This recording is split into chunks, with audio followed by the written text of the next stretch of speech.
Today we are discussing about the experiment coefficient of friction of flow. Coefficient, that is to find out the coefficient of friction in any pipe flow. That particular type of loss we are considering as a major loss.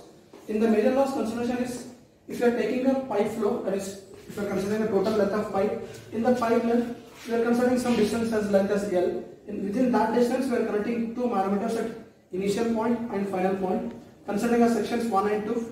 So within which we will be calculating the manometer readings as H1 and H2 at two different points of the pipe flow. So whenever the water is flowing or whenever any liquid is flowing through this pipe, due to the surface of the body of pipe, there will be friction between the sections. So that particular type of friction we will try to calculate as a coefficient of friction. So the formula what we have for a loss of head due to friction, HF is 4FL V square by 2GD, where HF is the loss of head due to friction, F is friction coefficient, L is length between section, V is the velocity of flow in the section, G is acceleration due to gravity, D is the diameter of the flow. Now coming to the observation, in the observation sets we will be initially taking the manometer readings at two sections connected with the manometer as H1, H2, and their difference of the manometer reading will be X. And from this X value, we will multiply for the head loss due to friction as HF. Equation we have here, head loss due to friction, HF is equal to X is the manometer difference, SM by SL minus 1, that is it will be 12.6 into X. How it will be is, SM is specific gravity of mercury 13.6, SL is specific gravity of water, that is 1, so 13.6 minus 1 will be 12.6 times of X. So that is HF is equal to 12.6 X. We will substitute here to calculate the head loss due to friction from the manometer reading, and after that the water will be passing through the collecting tank, where we will be taking the time for 10 cm constant rise of water as capital H. So we will be taking this 10 cm rise and taking that value as a time as T.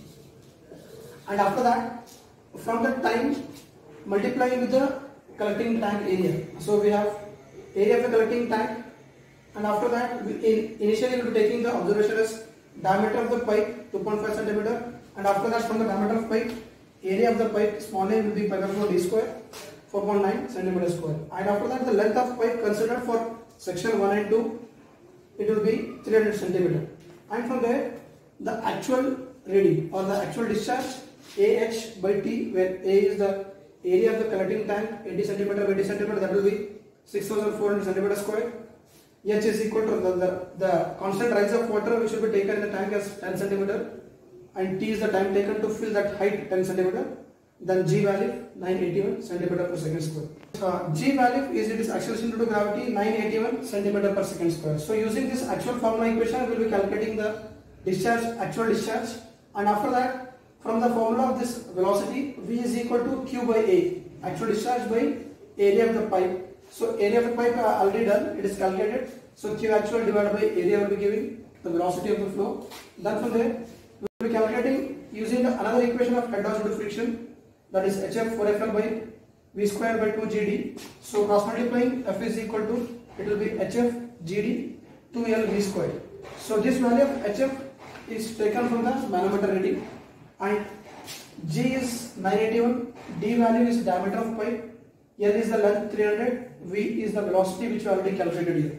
So substituting, we will be calculating the different coefficients, and average of the coefficients, all the coefficients will be giving us coefficient of friction flowing through this particular pipe.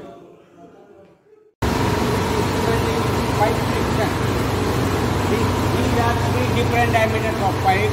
Now we are using one pipe and connected to the manometer.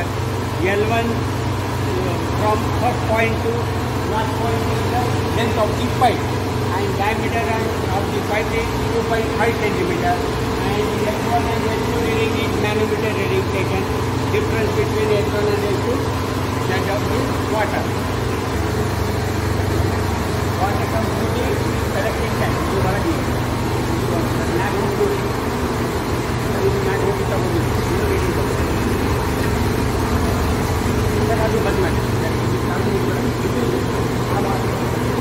And same here, this is a collecting tank of 18 to 80 centimeters, and this is the scale where you will take the water level rise in the collecting tank that is 10 centimeters, and will start the stopwatch for the rise of water, and that is taken in T seconds.